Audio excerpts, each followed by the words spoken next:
Hello everyone, I am Maya Radia. Welcome back to my channel. Today we will discuss about cell theory and characteristics of livingness. Channel को subscribe नहीं किया है तो subscribe कर दीजिए और 11th class के स्टूडेंट्स के लिए आज हम वीडियो लेके उपस्थित हुए हैं। देखते रहिए और अपनी स्टडी को शुरू करिए लॉकडाउन के इस मैटर में। सबसे पहले हम बायो स्टडी के बारे में कुछ हिस्टोरिकल पॉइंट्स जानना चाहेंगे। जीव विज्ञान शब्द का उपयोग सबसे पहले टर्वीरैनस ने जीवों के अध्ययन के लिए किया। अरस्तु ने इस विज्ञान के क्षेत्र में महत्वपूर्ण योगदान दिया, इसलिए इन्हें जीव विज्ञान का जनक कहते हैं। सभी बच्चे ध्यान रखेंगे कि इनमें से बहुत सारे नीट में क्वेश्चंस आया करते हैं। थियोफ्रेस्टस को वनस्पति विज्ञान के क्षेत्र में महत्वपूर्ण कार्य करने के कारण वनस्पति विज्ञान का जनक कहते हैं। इसी तरह से ल्यूवेनहॉक का नाम आपने सुना होगा। इन्होंने माइक्रोस्कोप के बारे में जानकारी दी और इसी माइक्रोस्कोप की स्टडी के बाद, आविष्कार के बाद विज्ञान के क्षेत्र में बहुत प्रगति हुई। आधुनिक वर्गीकरण के जनक कैरोलस लीनियस का नाम द्विनाम पद्धति के लिए लिया जाता है। द्विनाम पद्धति कैरोलस लीनियस ने ही दी। महर्षि चरक, जिन्हें चिकित्सा का जनक कहते हैं, बहुत बार क्वेश्चन आया करता है, इसलिए ध्यान से आपको याद रखना है कि महर्षि चरक की बहुत सारी बातें आपको क्लियर हो जानी चाहिए। महर्षि चरक चिकित्सा का जनक इनको कहते हैं।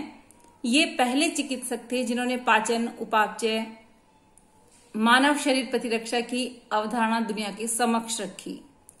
इन्होंने 3 प्रकार के स्थायी दोष बताए, पित्त, कफ और वायु, जो शरीर में किसी भी तरह की बीमारी पैदा कर सकते हैं। ये तीनों अगर संतुलित अवस्था में रहते हैं तो व्यक्ति स्वस्थ रहता है, और यदि किसी प्रकार का इनमें विकार आता है तो व्यक्ति बीमार हो जाता है। इसलिए स्वस्थ व्यक्ति के लिए इन तीनों का संतुलन होना आवश्यक है। महर्षि चरक ने बताया कि मानव शरीर में दांतों सहित 360 हड्डियां होती है। हृदय शरीर का नियंत्रित केंद्र होता है और 13 चैनल्स से संपूर्ण शरीर जुड़ा रहता है। महर्षि चरक ने चरक सिद्धांत ग्रंथ का संपादन किया। यह ग्रंथ संस्कृत भाषा में है। इसमें औषधीय गुणों, रोग निरोधक व रोगनाशक दवाओं, सोना, चांदी, लोहे की भस्म बनाने की विधियां और उपयोग का वर्णन है। सेल थ्योरी, जो स्वान और स्लाइडन ने 19वीं शताब्दी में सेल थ्योरी दी थी। इस सेल थ्योरी के कुछ महत्वपूर्ण बिंदु हैं जिनको आपको ध्यान रखना है।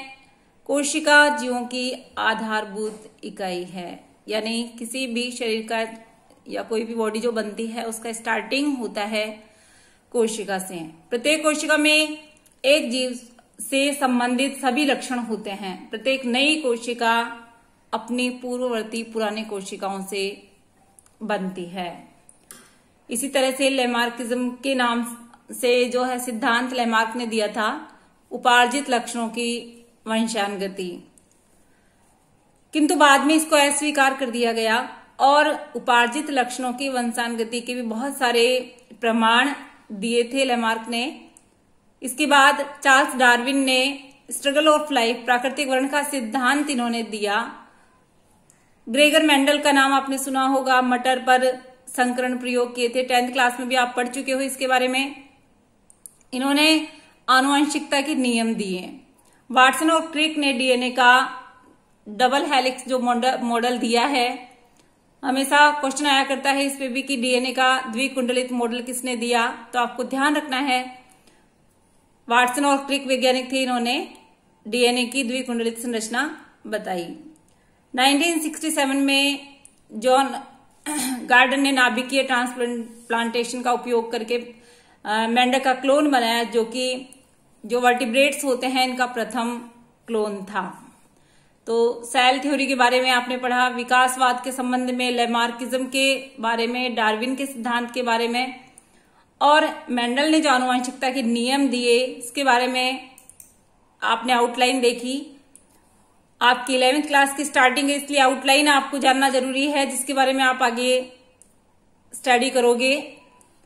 कैरेक्टरिस्टिक्स ऑफ लिविंगनेस, यदि आपसे कहा जाए कि सजीव और निर्जीव में क्या अंतर होता है, तो हम इस टॉपिक में स्टडी करने वाले हैं कैरेक्टरिस्टिक्स ऑफ लिविंगनेस, कि क्या सजीव के ऐसे कैरेक्टर्स होते हैं जो कि निर्जीव से अलग होते हैं।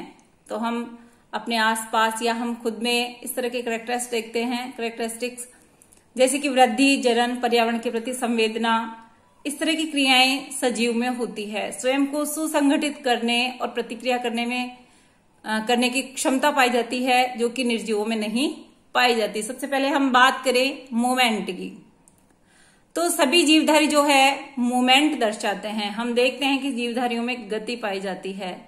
प्राणी एक स्थान से अन्य स्थान पर गमन करता है। कुछ एक कोशिकीय पौधों को छोड़कर अन्य पौधे इस प्रकार की गति नहीं दर्शाते हैं, भूमि में स्टेबल रहते हैं, स्थिर रहते हैं। कुछ पौधों में ग्रेविटी के और प्रकाश के अनुसार कुछ न कुछ गतियां देखने को मिलती है, जैसे मुड़ने की क्रिया दर्शाना, छुई मुई के पत्तियों में सिकुड़ना दर्शाना, और इसी तरह से सूर्यमुखी के प्लांट का सूर्य के प्रकाश की तरफ हो जाना। इस तरह की गतियां हम देखते हैं, लेकिन वास्तविक रूप से गतियां जीवधारियों में ही पाई जाती हैं। अब हम बात करते हैं ग्रोथ की। ग्रोथ जो है जीवधारियों में नियमित प्रकार की पाई जाती है। कैसी पाई जाती है? नियमित प्रकार की। अनियमित ग्रोथ नहीं पाई जाती है, जैसा कि पेड़ पौधों में होता है। पेड़ पौधों में टिश्यूज में जो ग्रोथ पाई जाती है चलती रहती है, ये ग्रोथ काफी लंबे टाइम तक, जीवन पर्यंत। पौधों में इस तरह की वृद्धि जीवन पर्यंत कोशिका विभाजन के कारण ही होती है। प्राणियों में यह वृद्धि कुछ आयु तक होती है और कोशिका विभाजन विशिष्ट टिश्यूज में ही होता है। निर्जीव पदार्थों में भी वृद्धि देखने को मिलती है, लेकिन वो वृद्धि होती है केवल सतही पदार्थों के जमाव के कारण। सेल डिवीजन के कारण ग्रोथ होना केवल जीवधारियों में दर्शाया जाता है। निर्जीव पदार्थों में इस तरह की ग्रोथ नहीं पाई जाती है। केवल पदार्थों पर सतही जमाव होने के कारण या बाह्य कारकों के कारण ये वृद्धि देखने को मिलती है। शेप और साइज, सजीवों में अपनी अपनी किस्म और जातियों के अनुसार अपना एक विशिष्ट आकार और आकृति होती है। इनके आकार और आकृति में सदैव निश्चितता होती है, यानी अनियमितता नहीं पाई जाती। सेल स्ट्रक्चर या कोशिकीय संरचना, इसको हम हिंदी में कहेंगे। सभी जीवों का शरीर एक से अधिक कोशिकाओं से मिलकर बना होता है। कोशिका जीवों की संरचनात्मक और क्रियात्मक यानी कि स्ट्रक्चरल एंड फंक्शनल यूनिट होती है। देन मेटाबॉलिज्म, पदार्थों को जैव रासायनिक क्रियाओं के द्वारा तोड़ने की क्षमता, इसको हम एनाबॉलिज्म और कैटाबॉलिज्म कहते हैं। उपापचय क्रियाएं बॉडी में होती है। ये दो प्रकार की होती है, उपचय और अपचय। उपचय क्रियाओं में सरल घटकों के संयोजन होते हैं, फलस्वरूप जटिल घटकों का निर्माण होता है, जैसे कि फोटोसिंथेसिस में। अपचय क्रिया विघटनात्मक होती है, यानी कि टूटते हैं इसमें जो पदार्थ हैं, बड़े जटिल जो कारक होते हैं, वो घटक होते हैं, वो टूटते हैं। जटिल घटकों का अपघटन होकर के सरल घटकों का निर्माण होता है, जैसे कि श्वसन क्रिया में। यही कारण है कि सजीव कोशिका को लघु रासायनिक उद्योगशाला, मिनिएचर केमिकल फैक्ट्री की उपमा इसको देते हैं। नेक्स्ट, रेस्पिरेशन, श्वसन की क्रिया। जीवों का मुख्य लक्षण होता है श्वसन की क्रिया। इस क्रिया में जीव वायुमंडल में से ऑक्सीजन लेते हैं और CO2 बाहर निकालते हैं। इस क्रिया में कार्बोहाइड्रेट, वसा और प्रोटीन का ऑक्सीडेशन होता है। एनर्जी मुक्त होती है। इस मुक्त एनर्जी से ही जीवधारी अपनी समस्त जैविक क्रियाएं संपन्न करते हैं। नेक्स्ट है रिप्रोडक्शन यानी कि प्रजनन। सभी जीवों में जनन की क्रिया पाई जाती है, जिससे कि जीव अपना अस्तित्व बचाए रखते हैं।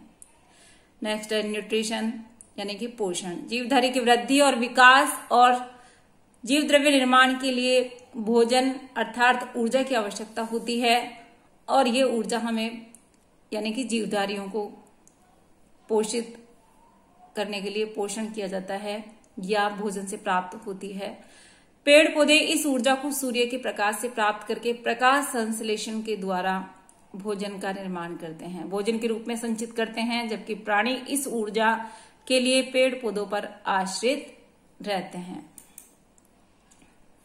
नेक्स्ट है सेंसिटिविटी एंड अडेप्टेबिलिटी, संवेदनशीलता तथा अनुकूलन। संवेदनशीलता यानी कि वातावरण में निरंतर होने वाले परिवर्तनों का अनुभव करना, इसको कहते हैं संवेदनशीलता। कि तेज प्रकाश आपके सामने आ रहा है, आपको जरा सा गर्म लग जाए, आपको एहसास हो जाता है, इस तरह के परिवर्तन अनुभव करने को हम संवेदनशीलता कहते हैं।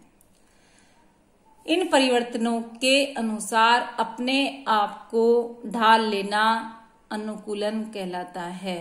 तो इन परिवर्तनों और जो वातावरणीय परिवर्तन होते हैं, इसके अनुसार जीवधर्मी अपने आप को चेंजेस कर लेते हैं। कुछ संरचनात्मक या क्रियात्मक इनमें परिवर्तन होते हैं, इसको हम अनुकूलन कहते हैं। नेक्स्ट है उत्सर्जन।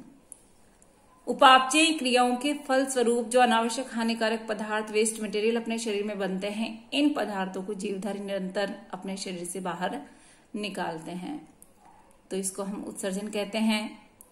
गाइस ध्यान रखिए कि ये आपकी 11वीं क्लास की स्टार्टिंग है, इसलिए आप सभी टॉपिक्स को अच्छे से स्टडी करिए और लॉकडाउन के इस समय में थोड़ा सा हौसला और थोड़ा सा लगन अपने अंदर रखें, जिससे कि आपकी स्टडी निरंतर चालू रहे। इसी तरह से नेक्स्ट टॉपिक है साम्यावस्था। सभी जीवों में परिवर्तन के प्रति प्रतिरोध करने की और संतुलित अवस्था में रहने की प्रवृत्ति पाई जाती है, इसको कहते हैं साम्यावस्था। साम्यावस्था जैसे कि आपकी चाय है और चाय का कप आपका गर्म रहता है, धीरे धीरे वो वातावरणीय जो टेम्परेचर है, वातावरण का जो तापमान है, आपके रूम टेम्परेचर है, उसके अनुसार वह टेम्परेचर हो जाता है, चाय ठंडी हो जाती है और वातावरण के तापमान के अनुसार वो उतना ही हो जाता है जितना आपका रूम टेम्परेचर है। ये होता है होम्योस्टेसिस। कहने का मतलब है कि दो वातावरण आपके आसपास हैं तो दोनों एक टेम्परेचर में आ जाते हैं। सजीवों में आनुवंशिक पदार्थ पाए जाते हैं जो लक्षणों को एक पीढ़ी से दूसरी पीढ़ी में स्थानांतरित करते हैं आनुवंशिकता के अनुसार। इसी तरह से लाइफ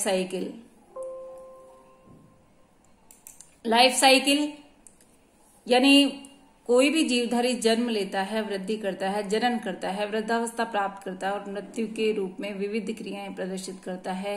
ये पूरी उसकी लाइफ साइकिल में पाई जाती हैं। ओके गाइस, चैनल को सब्सक्राइब नहीं किया है तो सब्सक्राइब कर दीजिए। थैंक्स।